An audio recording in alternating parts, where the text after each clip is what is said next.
Malaysia's media is controlling information being given out to the public, which has racial inequality in it, to prevent exposure. This happens to maintain the unfair benefits of a certain race, political and racial oppression, and inequality for various races in the election. Our goal to create this documentary is to promote racial equality within the Malaysian society. This will strengthen basic human rights and will create a society where all humans are treated equally regardless of race. We hope that after you watch our documentary, you'll be more familiar with the way race is being illustrated in the Malaysian media today. Malaysia, a country known for its diversity in cultures. Malays, Chinese, Indians, Ibans, Kadazan, and many others. The government claims that every race in Malaysia has equal rights. But how true is it? How aware are we? Is the media hiding anything? Malaysian media controls information given out to public to maintain the unfair benefits of a certain race. This is done by the media releasing false news, hiding information from the public, and politicians trying to cover up the truth. I'm Chester Koo, and by the end of this documentary, the truth will be exposed. Here is racial equality in Malaysia.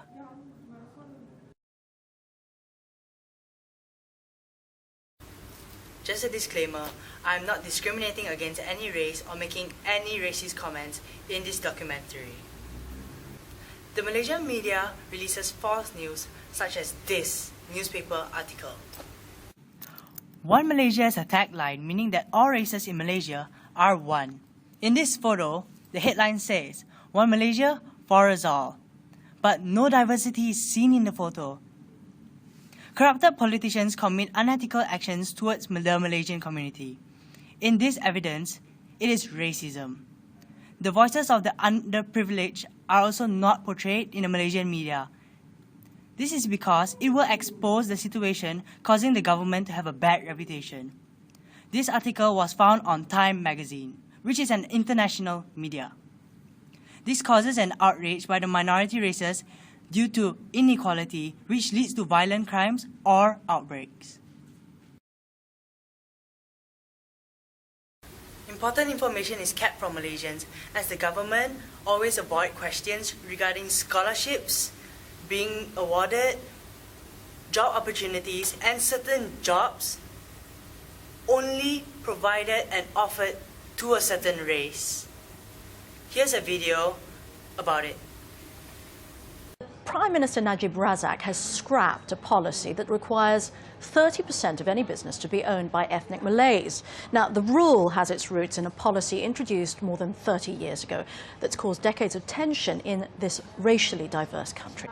After race riots in 1969, the government introduced what it called the New Economic Policy to help ethnic Malays achieve a proportional share of the country's wealth. It included quotas favouring Malays in education, housing and business. Well, the NEP was officially abandoned in 1990, but its legacy remains, as Wayne Hay reports. She's fuelling up for a long day ahead. Monday to Friday, Hu Shin Hong gets out of bed at 4:30 in the morning for the start of a 10-hour slog. The 10-year-old lives in the southern Malaysian city of Johor Bahru, but her parents have chosen to send her to school in neighbouring Singapore. Study Singapore have a better chance, to go to university in worldwide. Their families choose Singaporean schools partly for a better curriculum. They're also afraid that if they stay in Malaysia, a Malay will be favoured over a Chinese or Indian student when it comes to university places or scholarships, a situation some say is unfair and outdated.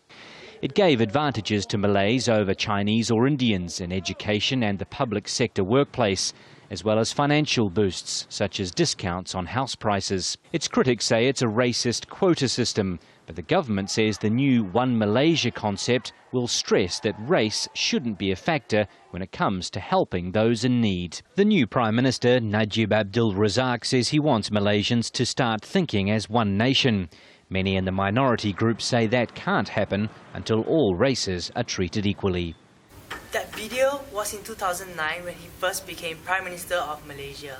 Nothing much has been done for racial equality since then. Tax reductions, priority of scholarships, and government jobs are given to Bumiputras. All these are still present. Bumiputras are able to get scholarships without achieving excellent results. The top student, which happens to be a Chinese, could not get a government scholarship. Even though there is a huge percentage of other races without jobs, the government has not done anything to help them. It has been this way since Independence Day, which is Merdeka. Only male Muslim Bumiputras are allowed to become prime ministers.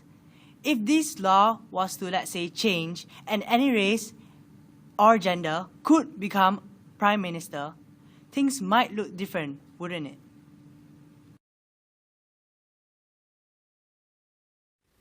You don't really hear it regularly on the radio or watch it on TV about racial inequality happening to Malaysians, as it's covered up by the media daily. We Malaysians need someone with a high social status to be our voice, to speak for us, for our equality.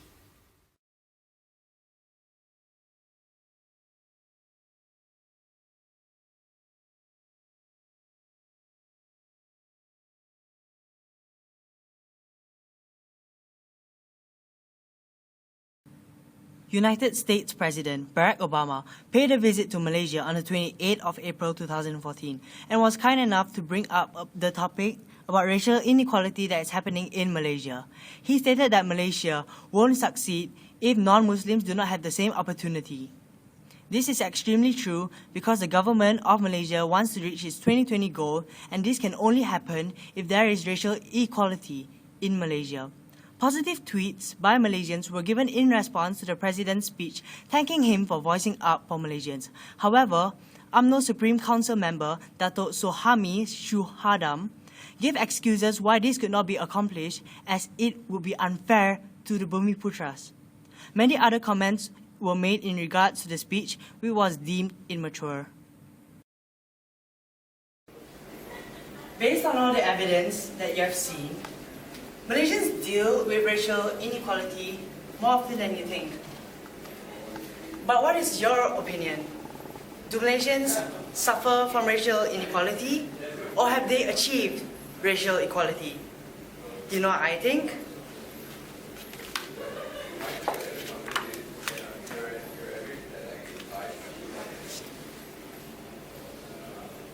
So where exactly are the sources of these problems?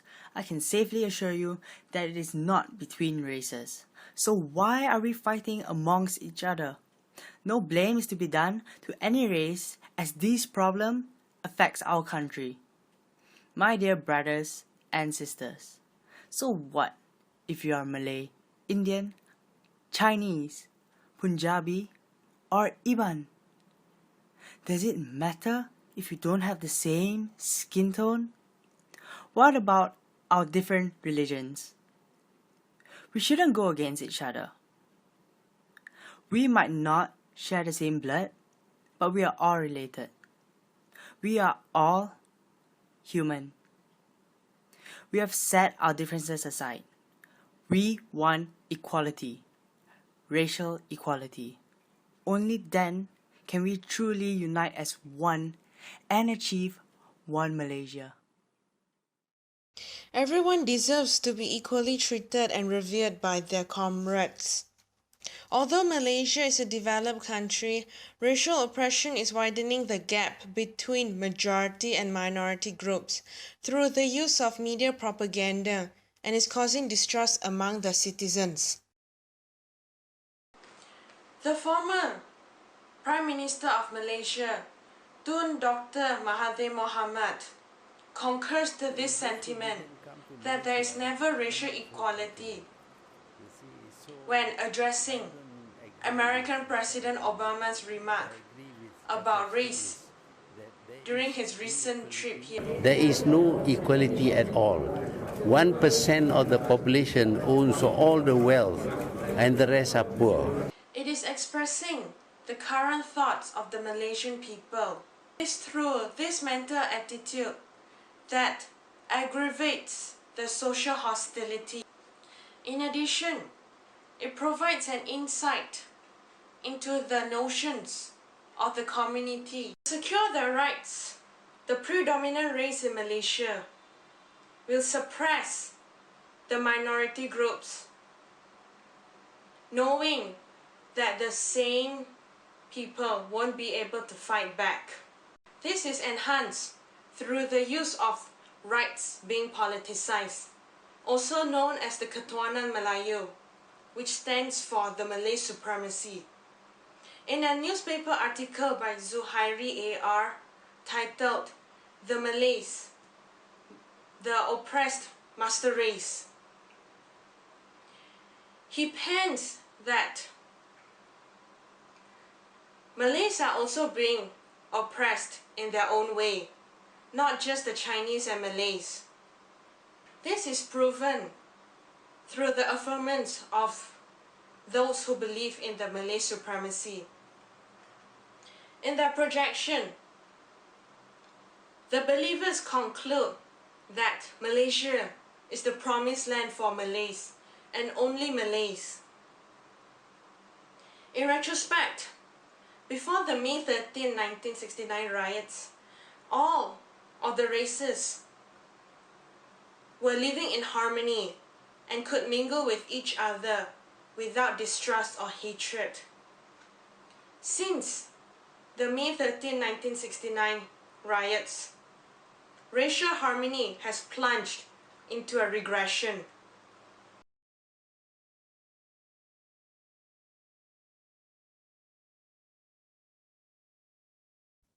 It characterizes that due to the hostility among all the three races, a large chunk of Chinese students are enrolled in vernacular schools, and so are the Indians, whereas the Malays are attending the national schools.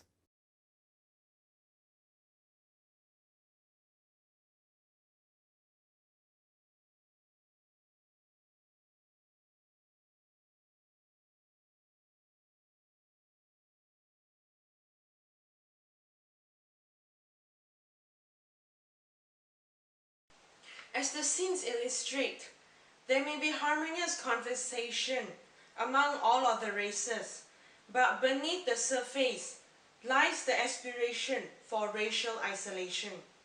The diversified range of groups is projecting themselves as the weaker players and withdrawing from unison. In the article, Islam, Intellectuals and Civil Religion in Malaysia, Daniel Regan writes that a former education minister suggests the only way to combat this is through the proper teaching and unity in a homogeneous society. In the divided community that we live in, it is tough to embrace each other equally. At the roots of distrust and hostility are lodged deep within our education system.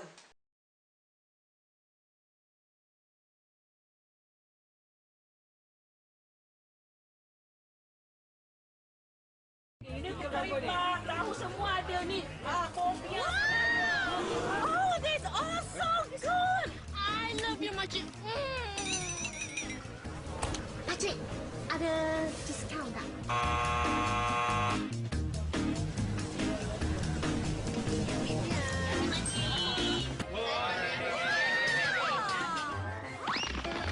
Wow, everything looks so good.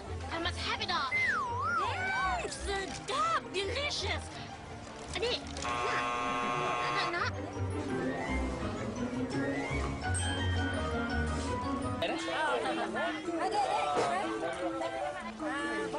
Wow, I feel like I'm the center of attention. I love it, and I love you.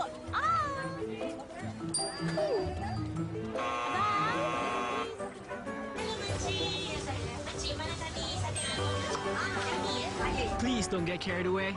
Let's understand and respect the significance of Ramadan. Selamat berpuasa. It is being stereotypical because it is targeting one race, instead of educating the general public about the do's and don'ts during such a sensitive period. The choice to use the same actor in all three video clips illustrates the intention of the TV station. As you will see in the next clip, this issue has angered so many people that they have taken to the social media, like Twitter, to vent their feelings on this. In this tweet by Beatrice Ng, she writes that she is fed up of the way race is being played in Malaysia, and she cannot believe that after 58 years of independence, there is still racial oppression in this developed country. Netizens like Beatrice herself are growing displeased with the way media is covering racial oppression. They would like to see more being done, but with the media being in the hands of the conglomerates, it is impossible to hope that anything will change. However, when compared to the United States of America, President Ronald Reagan has stated himself, he believes that territories should use embedded racial messages because he regards that there is white supremacy. It is relatable to the controversy that we are facing now in Malaysia.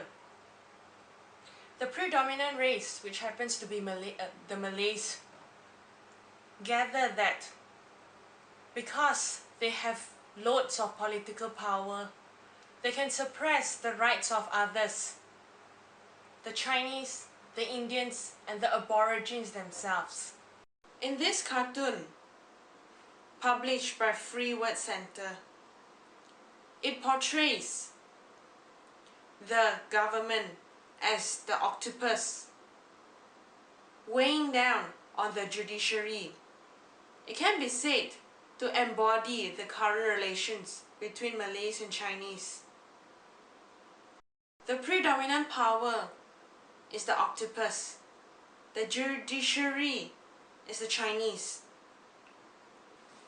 The government is using all its power to oppress the minority races through threats of sedition and punishing them for it, even though the fault lies with the sovereign itself. 21st century, it is hard to believe that media, which is meant to remain neutral to all parties, is being biased in its reporting in this controversy. In addition, this will not keep occurring if the politicians do not interfere with the media using all its powers. Different political parties are being treated unequal due to their races in the election, and the Malaysian government is covering these truths by interfering with media. There are two major political parties in Malaysia. They are BN, which is the current Malaysian government, which contains United Malays National Organization, Malaysian Chinese Association, and Malaysian India Congress, and Pakatan Rakyat, which is the opposition, which contains Pan-Malaysian Islamic Party, Democratic Action Party, and People's Justice Party.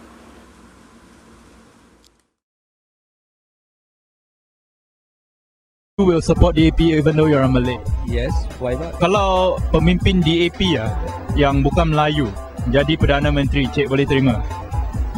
Boleh, asalkan bukan kerajaan yang sekarang. Do you mind if a past leader becomes your Prime Minister? No. Kalau pemimpin DAP jadi Perdana Menteri, Cik boleh terima tak? Boleh. Are you okay with a past leader as your Prime Minister? Yeah. If somehow Lim Guan Eng becomes Prime Minister, can you accept that? In future, yes. Why not? Are you okay with a past leader as a Prime Minister? Yeah, why not? Do you think it's okay for Lim Guan Eng or any Chinese politician to be the Prime Minister? It might be good. Might be good. Yeah, because you see Chinese good with money. True. So the country might develop better. Right. For those 55 years, the Prime Minister of Malaysia are all Malay Muslim. And actually the Prime Minister of Malaysia must be a Malay Muslim, even though there is no article in the Federal Constitution which prevents non-Malays from holding the post, just because the majority of the country's citizens are Malays. Malaysia's name before independence and that the Malay forms the majority in the country. Even the British recognized Malaysia as the Malay states before it achieved independence.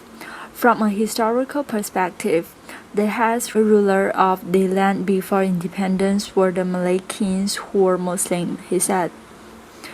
Saifuddin said the issue should never have been raised by Kapil as the opposition leader who was also Malay Muslim. When the opposition itself chose a Malay as its leader, why bring up the issue of a non-Malay Prime Minister, he said.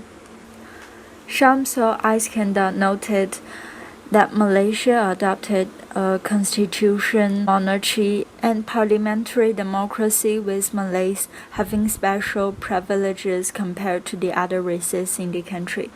He concluded that the Malays should not be worried about veteran member of parliament's passing remarks.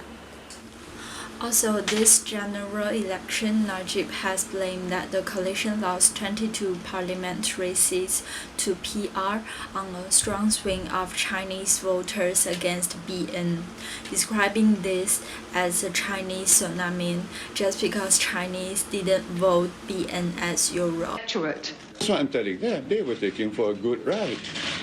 Kalau kita orang Cina sokong at the level of 2008, we would have got a two-thirds majority. The mass rejection of the BN coalition by the Chinese voters left the MCA, the largest Chinese component party, with only 7 seats, down from 15 in the last elections.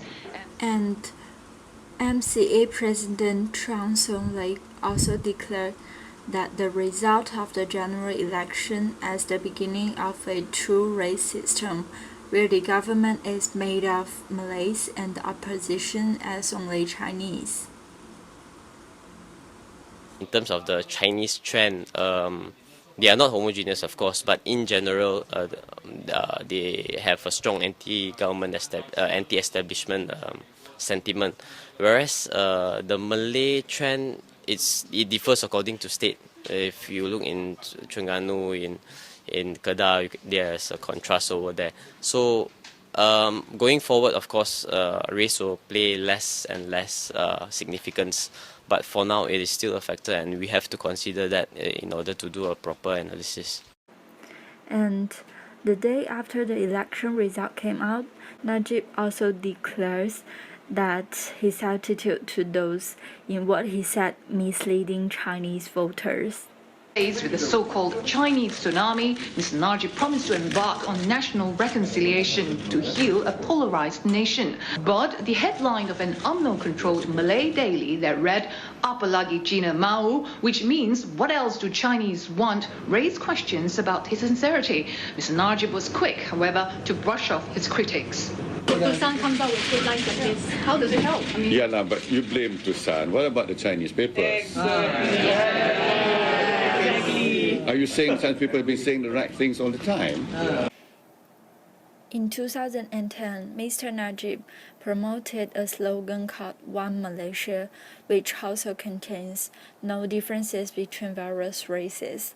But actually his attitude to those Chinese voters after the general election result came out did not promote his slogan One Malaysia very well. And this can be seen as unequal treatment, although he didn't speak it out.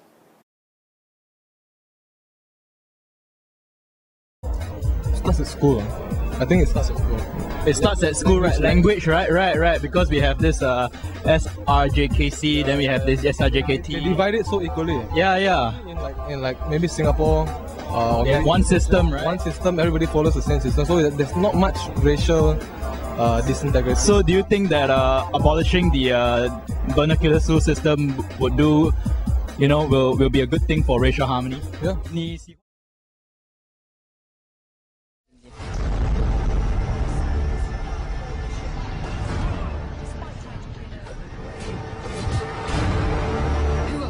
I can assure you I mean you no harm. Yes, I wanted terrorists now, and I wanted to understand what terror really means. Tanya dia dari India biar orang boleh undi oh. Orang asing. Ayo.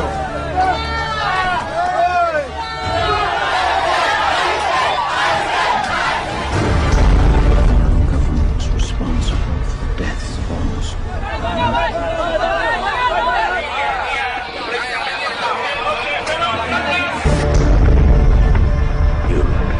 Tanya dia dari India biar orang boleh undi oh. Orang asing. Ayo.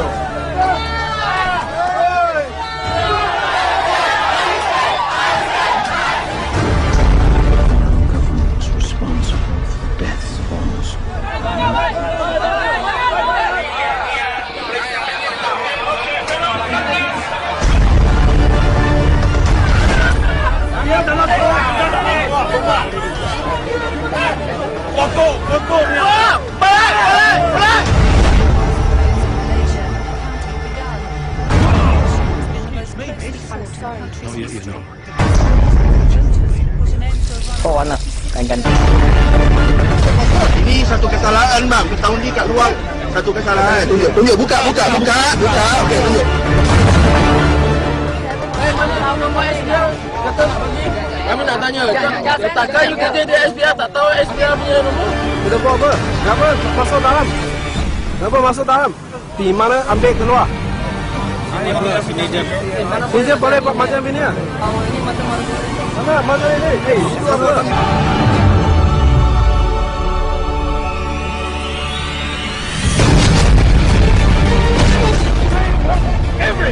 To remember why they need us. So overall, Malaysian media has been greatly unfair to the minority citizens by returning prejudice benefits to a certain race and political and racial subjection and inequality of various races during the general election.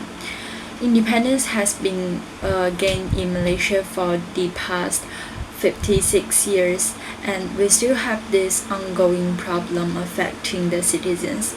The minority citizens need their independence too. The Malaysian society must strive together to abolish these unfair acts that oppresses the majority races.